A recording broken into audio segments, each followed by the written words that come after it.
का पिंड है। तो द्रव्य की अपेक्षा से शुद्ध अशुद्ध पर्याय का पिंड कैसे हो सकता है? वो तो पर्याय दृष्टि से होना चाहिए था ना। ये लाइन तो पर्याय दृष्टि वाली बात में आनी चाहिए थी, ये लाइन द्रव्य दृष्टि वाली बात लाइन में क्यों आई? कॉमन सेंस की बात है, बिल्कुल कॉमन सेंस की बात। इन जनरल जो हमने अभी तक वस्तु स्वरूप को समझा और पढ़ा है, क्यों मोहित भैया? द्रव्य दृष्टि से हम पर्यायों की चर्चा करेंगे या द्रव्य की चर्चा करेंगे? द्रव्य दृष्टि से करेंगे पर्यायों की चर्चा, क्योंकि पर्याय और द्रव्य कोई ऐसी भिन्न भिन्न दो वस्तुएं नहीं वो हैं। तो ठीक है, और एक छोटी वो तो सी ठीक बात है, में, हाँ, वो तो जो ठीक है, अभी लेकिन अगर हम द्रव्यार्थिक नय और पर्यायर्थिक नय की अपेक्षा से देखें, तो द्रव्य तो कहते ही उसे है ना जिसमें पर्याय का विषय निहित ना हो, उसी को कहेंगे ना। और द्रव्य की अपेक्षा से तो द्रव्य त्रिकाली शुद्ध है या नहीं है? हाँ, द्रव्य दृष्टि से त्रिकाली शुद्ध है, हाँ, लेकिन तो जो जब जैसे पंडित टोडरमल जी ने कहा, तो पंडित टोडरमल जी ने क्या लिखा? वो शुद्ध कहता शुद्ध है कि यदि पर्यायों को। का पिंड, तो प्रश्न ये उठता है कि द्रव्य दृष्टि से तो द्रव्य त्रिकाली शुद्ध है, हमने ऐसे ही पढ़ा है और ऐसे ही समझा है। और यदि मैं अपने को द्रव्य दृष्टि से शुद्ध स्वीकार करता हूँ, तो इसमें मेरी क्या गलती है? और पंडित टोडरमल जी कहते हैं यदि तू द्रव्य दृष्टि से अपने को शुद्ध स्वीकार करता है, तो द्रव्य तो शुद्ध शुद्ध पर्याय का पिंड है। तो मेरा प्रश्न ये है कि अगर आप द्रव्य को शुद्ध शुद्ध पर्याय का पिंड कह रहे हो, तो वो जो पर्यायों के पिंड वाली बात है, वो तो आपको पर्याय दृष्टि से कहनी चाहिए थी। पर्याय अपेक्षा से तो शुद्ध भी है और अशुद्ध भी है, लेकिन द्रव्य की अपेक्षा से शुद्ध शुद्ध कैसे हुआ? क्योंकि इसमें जो अपनी भूतकाल की पर्याय थी और वो जो पर्याय दृष्टि हो भविष्य गई। काल की पर्याय जो थी, हाँ वो हाँ। ऑलरेडी, आगत और अनागत पर्याय हैं, वो ऑलरेडी द्रव्य में समाई हुई हैं। अगर वो द्रव्य मतलब नहीं समाई हुई नहीं से नहीं, मतलब वो, वो सब जैसे, पर्याय का विषय है। वही तो समझा रहा हूँ मैं आपसे। आप कह तो सही रहे हो, उत्तर तो सही दे रहे हो, लेकिन तर्क नहीं समझ रहे हो। चाहे मैं भूतकाल की पर्यायों की चर्चा करूं, चाहे मैं भविष्य काल की पर्यायों की चर्चा करूं, जब भी मैं पर्यायों की चर्चा करूंगा, विषय तो वो पर्यायार्थिक न्याय का ही रहने वाला है, द्रव्यार्थिक न्याय का हो ही नहीं सकता वो विषय तो। क्या समझे? आपने पंचास्टिक आय का रेफरेंस दिया ना यहाँ पे कि हाँ द्रव्य में। दूंगा, समझाऊंगा, हाँ समझाऊंगा द्रव्य की समझाऊंगा अवस्था को तो पहले। पर्यायों से ही बताया जा सकता है ना। हाँ, ये तो तुमने सुन के उत्तर दे दिया, लेकिन बात ये भैया नहीं है हाँ, जब हम द्रव्य गुणों की की बात अवस्था चल रही को। ना। गुण नहीं गुण नहीं, को समझ पर्याय लीजिए। पर गुण। हाँ, गुण नहीं गुण लेंगे की ना। भी बात नहीं है। नहीं, गुण भैया, नहीं लेंगे क्योंकि गुण तो द्रव्य ही भैया है। भाई, हाँ तो हाँ। नहीं, जैसे द्रव्य शुद्ध शुद्ध कैसा है पर्याय वो तो की वर्तमान बात, पर्याय ही बता रही है ना। एक एक, जो एक एक करके जो हाँ बोलो। जो शुद्ध शुद्ध पर्याय की बात है, तो जैसे हम्म जीव में या किसी भी द्रव्य में अनंत गुण है, हम्म। तो उसमें हाँ। मैक्सिमम गुण तो ऐसे हैं जो त्रिकाली शुद्ध ही रहने वाले हैं, रहते हैं। हम्म जैसे अस्तित्व हम्म गुण, वस्तुत्व गुण, द्रव्यत्व गुण, हम्म ब्रह्मत्व गुण हम्म इत्यादि अनंत हम्म गुण जो है वो शुद्ध ही हैं। हम्म और वर्तमान काल हम्म में भी शुद्ध ही हैं, चाहे वो जीव हम्म अभव्य हो, चाहे वो हम्म निगोदिया हो, चाहे वो सिद्ध में हम्म हो। है ना? बहुत एक तो बढ़िया। ये। हाँ दूसरा दूसरा उसमें जो वर्तमान में जो पर्याय में जो अशुद्धता है, उसके अपेक्षा से कहा गया कि वो पर्याय हम्म। अशुद्ध हैं। लेकिन अब मेरे बात सुनो, अब मेरी बात हाँ सुनो यहीं पर, इसमें क्या गलती है सुन लो ध्यान से। यदि ऐसा स्वीकार करोगे तो तुमने द्रव्य को खंडित स्वीकार कर लिया। अब हमने तो सुना है, हमने तो विद्वानों से सुना है, हमने तो आचार्यों के कोटेशन में पढ़ा है कि अनंत द्रव्य अनंत गुणों में इतने गुण तो शुद्ध ही है, दो तीन गुणों की बात है जो शुद्ध है। तो इसका मतलब द्रव्य में अखंडता नहीं रही, इतने गुण शुद्ध इतने गुण अशुद्ध, ऐसा भेद हो गया ना द्रव्य के अंदर, खंडित हो गया ना द्रव्य। अरे वो समझाने की अपेक्षा से भाई, जब हमने ये कहा कि इतने द्रव्य गुण तो इतने गुण तो शुद्ध हैं, कौन कौन से? अस्तित्व, वस्तु, द्रव्य, प्रमेयवादी आदि आदि, अगुण लघुत्वादी, ये तो शुद्ध ही है। जब हम ये बात कहते हैं, तो वहां तो तुझे वस्तु का स्वरूप समझाकर निर्भर करने की अपेक्षा से कहते हैं कि भैया तुझे कोई बहुत बड़ा काम नहीं करना है, एकमात्र अपनी श्रद्धा को सम्यक करना है। वहां ये समझाने की अपेक्षा से बात कही थी। और तुम ऐसा स्वीकार कर लो कि इसी समय इतने गुण तो शुद्ध बरत रहे हैं और इतने अशुद्ध बरत रहे हैं, तो द्रव्य खंडित हुआ या खंडित हुआ तुम्हारे इस तर्क से? समझो खंडित ध्यान हुआ। से। एक लीटर दूध में एक बूंद जहर डाली मैंने, एक बूंद जहर डाली, तो वो एक बूंद की जहर ने दूध के कितने प्रदेशों को जहरीला बनाया? सभी सभी प्रदेशों को। तो फिर गुण भेद है क्या आत्मा के अंदर?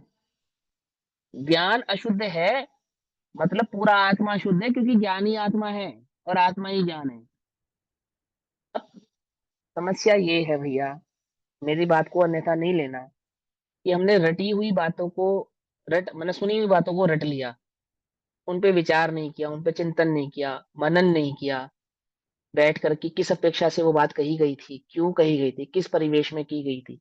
अब जैसे मैं वर्तमान में ये स्वीकार कर लिया, अनंत गुण तो शुद्ध ही है, ज्ञान दर्शन चारित्र शुद्ध है, बस। तो क्या सिद्ध किया मैंने इससे? द्रव्य को अखंडित या खंडित, पदार्थ में संबंध का क्या हुआ, फिर गुणों की, फिर एक गुणों में असंख्यात गुणों के, अनंत गुणों के भाव का क्या हुआ, फिर आत्मा को ज्ञान मात्र कहने का अर्थ क्या हुआ?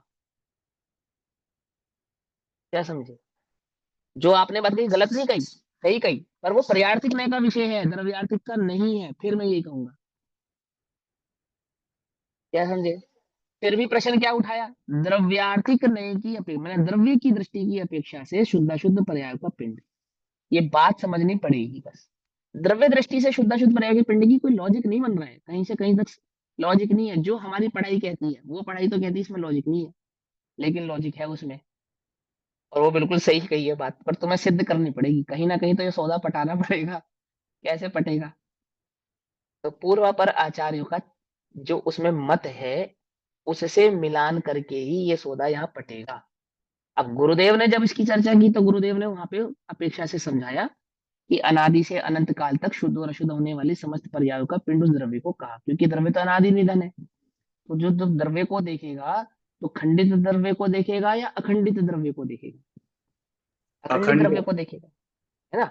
और वो अखंडित जो द्रव्य है, वो अपने द्रव्य गुण पर्याय सत भाव से अखंडित होता है या मात्र द्रव्य भाव से अखंडित होता है? तो सतभाव से, द्रव्य सत से। सत भाव से अखंडित होता है ना, तो वहां पे द्रव्य सत, गुण सत और पर्याय सत, ये तीन सत्यों को स्वीकार करेगा तभी तो अखंडित कहलाएगा। तो गुरुदेव ने उस बात को उस अपेक्षा से सिद्ध करके बताया कि भूतकाल की अशुद्ध पर्याय और वर्तमान में जिन शुद्ध पर्याय को तू प्रकट करेगा, वे शुद्ध पर्याय भी इसी समय वर्तमान में तेरे द्रव्य में निहित है। इस अपेक्षा से तू शुद्ध शुद्ध पर्याय का पिंड है। ये गुरुदेव की शैली है, ये गुरुदेव ने हमको बात समझाई और बिल्कुल करेक्ट समझाई। लेकिन क्या बात सिर्फ इतनी है? कि नहीं, इससे और विशेष भी है। वो विशेष कैसे समझ में आएगी? तो द्रव्य गुण पर्याय के संपूर्ण स्वरूप को हम समझेंगे, तो बात हमें समझ में आएगी। जैसे अभी हम यही स्वीकार करते हैं कि अर्थ पर्यायों में विभाव पर्याय होती ही नहीं, जबकि पंचस्ती काय का स्पष्ट वर्णन है कि अर्थ पर्यायों में 6 प्रकार की विभाव पर्याय होती है। ठीक है ना? पढ़ी थी या नहीं पढ़ी थी, भूल गए? पहले पढ़ाई थी हाँ, मैंने, अभी बोलते तो हैं ना, जो अभी अरे, बोली थी, मिथ्यात्व, राग द्वेष कषाय, और क्या नाम था, हाँ, पाप पुण्य पुण्य। पाप, ये 6 विभाव अर्थ पर्याय होती हैं। ठीक है ना? फिर भी उस काल में भी द्रव्य को शुद्ध कहते हैं, तो पर्याय की अपेक्षा से नहीं कहते हैं। उस काल में भी जब हम द्रव्य को शुद्ध कहते हैं, तो ज्ञान सामान्य की पर्याय की अपेक्षा से नहीं कहते हैं, अपरिणामी की अपेक्षा से कहते हैं। क्या कहा? अपरिणामी और एक समय की पर्याय में क्या अंतर होता है? जमीन आसमान का अंतर होता है, जमीन आसमान का। लेकिन थोड़ा सा बारीक है, थोड़ा ध्यान से समझेंगे तो बात बहुत अच्छे से समझ में आएगी। इतनी जो आज की कक्षा है, वो सिर्फ इसके लिए है कि जितने भी लोगों के प्रश्न उठ रहे थे ना, कि भैया प्रवचन सार में तो ऐसा बतला रहे हैं, ऐसा बतला रहे हैं, हमने तो समय सार में ऐसा पढ़ा है, ऐसा पढ़ा। तो मैंने तो सिर्फ उनको उनको एक चद्दर झाड़ते हैं तो धूल उड़ती है ना, तो मैंने तो बस वो धूल उड़ाने के लिए किया जो किया आज। अभी समाधान नहीं किया किसी चीज का, मुझे मालूम है। या इसका एक है ना, कोई सेपरेट सेशन आप ले लो, भले से 2-3 अभी तो क्लास वो लग जाए। दीदी, भैया नहीं, अभी वो टाइम टू वो ऐसे होगा, सेमेट्री से होगा। जैसे मान लो आज मैंने कक्षा ली, तो हो गया समाधान आप लोगों का। नहीं हुआ अब ना, मैं तभी आगे तो बोल 5 भी लूंगा ना, आगे 5 कक्षाएं भी लूंगा, तब भी नहीं होगा, क्योंकि तुम्हारी स्लेट ना जितनी भरी हुई है, बहुत मिटानी है, बहुत बहुत मिटानी पड़ेगी। संडे की समझे? संडे ले लो ना भाई साहब, संडे की संडे ही देंगे इससे। प्रचन सार जी, अगर तुम समझ लो ध्यान से, निरपेक्ष भाव से तो तुम्हें पूरी आधी से ज्यादा बात तो यही क्लियर हो जाएगी। आधी से ज्यादा भूले तो यही निकल जाएंगी, जो हम कॉन्टिन्यूटी में कर ही रहे हैं और उनको स्वीकार ही नहीं कर रहे हैं कि वो भूल है, वो तो आपकी इसी में से निकल जाने वाली है। और जो बची कुछ ही रहेंगी, वो समय अनुसार होती जाएंगी। परिपक्व होते रहो, समय सार की कक्षाओं में नहीं छेड़े मैंने ये प्रसंग। मुझे लगा तुम बढ़ रहे हो लेवल पे, तो मैं भी अपनी डोज बढ़ा रहा हूँ। ठीक है ना? इसमें लिखा है गोलमोल घुमा दिया, अरे मैंने गोलमोल नहीं घुमाया तुम्हें सोचने के लिए झटक, जैसे कोई नींद में हो तो तुमको उठाते एकदम से, तो क्या होता, वो कह रहा था आराम से भी तो उठा सकते थे, आराम से उठ नहीं रहा था ना तू, आराम से उठ रहा होता तो फिर बात क्या थी, तुझे झटका देकर इसलिए उठाया है। ठीक है, तो विचार करो, विचार विचार करो, सोचो, करो चिंतन, खोजी काय में बनो। मिल जाएगा इसका आंसर? कर है, विचार तो पाम। काय में मिल जाएगा हाँ इसका आंसर? बिल्कुल मिलेगा, पंचास्तिकाय में मिलेगा, राजवार्तिक में भी मिलेगा, अन्य ग्रंथों में भी मिलेगा। आइडिया कि किस गाथा के बीच में आसपास? 14 अच्छा, 15 ये 16 14 15 16 गाथाएं हैं पंचाष्टिकाय की, 14 पढ़ 15 लेना, 16। नहीं समझ में आए तो पूछना, कोई बात नहीं, है ना। अलाप पद्धति है, उसको समझो। आचार्य कुंद कुंद अमृत चंद्र देव जगह जगह और बहुत बातें कह रहे हैं, उनको भी समझो। जैसे यहीं पर बताया ना, प्रचन सार जी में स्पष्ट कर रहे हैं, आगे की गाथाएं पढ़ो, यही रह गया ना फिर भी कि 10 गाथाएं। पर्याय जो ली है वो अब अर्थ विभाव पर्याय की अपेक्षा से द्रव्य को शुद्ध कह रहे हैं, या किस अपरिणामी की अपेक्षा से द्रव्य शुद्ध है, वो बात ठीक है। हाँ हाँ, लेकिन अपरिणामी शुद्ध बस। भी अर्थ विभाव पर्याय है, उसे अशुद्ध पर्याय लिए, फिर कंफ्यूजन हो गई ना। हाँ, कंफ्यूजन नहीं होगी ना कि पर्याय की अपेक्षा से कथन ही नहीं है, ना स्वाभाविक ना विभाविक, ना अर्थ ना व्यंजन। जब हम उस द्रव्य को बिल्कुल पर्याय रहित कर देंगे, होता नहीं है, कर देंगे, तो उस काल में वो शुद्ध होगा या नहीं होगा? शुद्ध है, द्रव्य शुद्ध है। दृष्टि जिसको कहते हैं। हाँ, द्रव्य दृष्टि इसको कहते हैं। अब वो अपरिणामी की दृष्टि है। वचन सार जी में ही। ये तो शुद्ध पर्याय प्रकट होगी, हाँ, तो जो प्रकट होगी, अपरिणामी हाँ की उसी दृष्टि के, करेंगे वही तो उसी के शुद्ध आश्रय से। पर्याय। हाँ, उसके आश्रय से प्रकट होगी। कोई बात नहीं, मैं बता दूंगा, ठीक है, तुम विचार करो, मेरी गलती ढूंढो। प्रवचन मैंने आज सार जितनी गलतियां, भैया, मैंने प्रवचन सार आज, भैया हाँ 99 से 102 नंबर तक की जो गाथाएं है ना, उसमें भी इनका हाँ पूरा बताया हुआ है, 99 हाँ, 100। उसमें स्वर्ण का उदाहरण देकर बताया ना, जी। है ना, बाजू बंदर स्वर्ण 111 नंबर की वो पढ़ना, तदु प्रदीपिका, उसकी टीका पढ़ लेना एक बार, शांति से वर्ड टू वर्ड पढ़ना, कोशिश करना हर शब्द को दूसरे शब्द से जोड़ जोड़कर अच्छे से पढ़कर हम समझें, तो बहुत अच्छे से समझ में आएंगे। हाँ, 111 112 पढ़ लेना, ठीक है, ठीक है, 111 112 ये पढ़ लेना। सद्भाव लक्षण है, द्रव्यार्थी पर्यार्थिक नय, वो सब पढ़ोगे आप तो बात वो समझ में आएगी, वो मुश्किल नहीं है। 8 वर्ष का बालक संवेदनशील प्रकट करने की योग्यता रखता है, रखता है नहीं रखता है? तुम कितने वर्ष के हो गए हैं कि भैया 50 60 70 वर्ष के हो गए? अरे अनादि निधन हो तुम। क्यों घबरा रहे हो? इसी इसी भाव का सब काम नहीं आ रहा, कुछ पिछले भाव का भी काम आ रहा, संस्कार कहते हैं उसे। सबका पन्ने प्रयोग में करो, झूल सब रहे समझ हैं, में अभी भी आएगा। पन्ने में झूल रहे हैं, इधर उधर हाँ हाँ, इधर समझ उधर। में। कुछ मत झूलो, अच्छे से। अपने पढ़ा है। कमर कटिबद्ध लिखा ना, उसमें एक शब्द कटिबद्ध, कमर कस लो तो तुम्हारा काम हो जाएगा। तो किस चीज की कमर कसे भैया? सिर्फ और सिर्फ वस्तु स्वरूप को समझने की। गलती एक ही गलती है हमारी, हमें ये हो लगने लगा है, हमें वस्तु स्वरूप समझ में आ गया है, अब हम बस आत्मा का ज्ञान है, आत्मा हूँ, शुद्ध हूँ, बुद्ध हूँ, इसका चिंतन करूंगा तो एक समय ऐसा आएगा कि मुझे अनुभव हो जाएगा। ये तुम्हारी भूल है। करना क्या है? कमर कस के चिंतन किसका करना? वस्तु स्वरूप को समझने का। समझते समझते क्या होता है, स्वाध्याय करने वाले ज्ञानी जीवों को ध्यान की प्राप्ति अनायास हो जाती है। ये सूत्र है, ये सूत्र है। ध्यान कैसे प्रकट होगा? धर्म ज्ञान कैसे प्रकट होगा? आत्मानुभूति का ध्यान कैसे प्रकट होगा? कि आप अपने उपयोग को वस्तु स्वरूप को समझने में लगाओगे ना, उस वस्तु स्वरूप को। अब देखो, मैं शुद्ध हूँ, बुद्ध हूँ, निरंजन हूँ, आदि आदि, इसमें जो तुम अपने उपयोग को लगा रहे हो, इसमें तुमने वस्तु स्वरूप को समझने का सारा जो पुरुषार्थ था खत्म कर दिया। क्या समझे? सांख्य मती भी अपने को शुद्ध स्वीकार कर रहा है, हम भी अपने को शुद्ध स्वीकार कर रहे हैं। अभी उस सांख्य मती को देवशास्त्र गुरु की श्रद्धा वाला जीव समझ बना डालो, तो आत्मानुभूति हो जाएगी। बोलो। नारकी को भी नहीं होती है, कैसे होती है? वस्तु स्वरूप दृष्टि में पारदर्शी की तरह एकदम वस्तु ऐसा क्लियर हो जाता है, तो उससे हो जाती है। हमने पढ़ी ऐसी बात है ना शिवभूति की और उनकी, उससे हम इंस्पायर ज्यादा है, तो हमें ऐसा लगता है कि ये पंडितों का काम है। पंडितों का कोई काम नहीं है।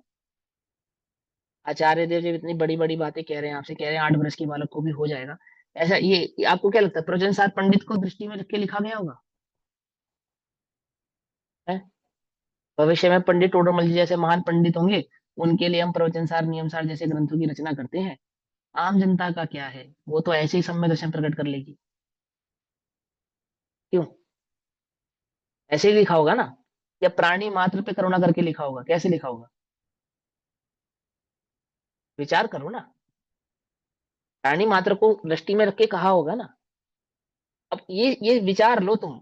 अगर तुमको ये लगता है कि मुझे वस्तु स्वरूप तो समझ में आ चुका है, और मैं शुद्ध हूँ, बुद्ध हूँ, निरंजन हूँ, एक हूँ, बस मैं तो ज्ञाता हूँ, मैं तो ज्ञाता हूँ, मैं तो ज्ञाता हूँ, और फिर एकदम से मुझे अनुभूति हो जाएगी, कभी नहीं होगी, 3 काल में नहीं होगी। आप नहीं दे रहा हूँ, बात समझा रहा हूँ। और तुम अपना पूरा उपयोग इस वस्तु स्वरूप को समझने में लगाओ अच्छे से। द्रव्य गुण पर्याय के स्वरूप को बड़ी से चिंतन करो, उसका विचार करो, ये समझो, है ना। तुम्हारी बुद्धि जितनी हो, अपनी बुद्धि के अनुसार उस वस्तु स्वरूप को समझने का निरंतर प्रयास करो, अभ्यास करो। कि द्रव्य के संदर्भ में जो मेरी मान्यता है, क्या वो आगम से मिलान खाती है? गुण के संदर्भ में, चारित्र पर्याय के संदर्भ में, मैं जो वस्तु के स्वरूप के बारे में मैं समझता हूँ, क्या आचार्य देव हमसे ऐसा ही कहना चाहते हैं? ऐसा, इस प्रकार से तुम जब स्वाध्याय करना शुरू करोगे, इसी भाव से अनुभूति करके जाओगे, इसी भाव से। क्या कहा? समझे? और कदाचित किसी का आयुष कर्म ही आ गया होगा, तो जहां जाएगा वहां करेगा, पक्का करेगा, लेकिन किए बिना नहीं रहेगा। वो जीव किए बिना नहीं रहेगा जिसका पुरुषार्थ सम्यक होगा, उसको अनुभूति हुए बिना नहीं रहती। समझे या नहीं समझे? 6 महीना 8 समय में 608 में हम 608 आ जाएंगे, घबराओ मत। सब आ जाएंगे, टेंशन मत लो। लेकिन तुम्हें अपना पुरुषार्थ सही दिशा में ले जाना होगा, तो हो जाएगा काम। तो उस चक्कर में मत रहो, प्रमाद होकर जीवन मत गुजारो। ये तात्पर्य वृत्ति गाथा नंबर 121 ये करना है तत्वृत्ति 111 112 तत्व प्रदीपिका 111 112 अभिधेयता का क्या अर्थ होगा? किसका? अभिधेयता, द्रव्य का वह उत्पाद द्रव्य की अभिधेयता के समय। जो द्रव्य का अभिप्राय है, अभिप्राय को भी अभिधेय कहते हैं। ठीक। श्रद्धा, अभिप्राय, मान्यता, स्थिरता, ये सब अभिधेय के ही द्योतक है। ठीक है, कर लो, आराम से कर लो, फिर पूछ लेना, समय हुआ। ओम नमः सिद्धेभ्यो।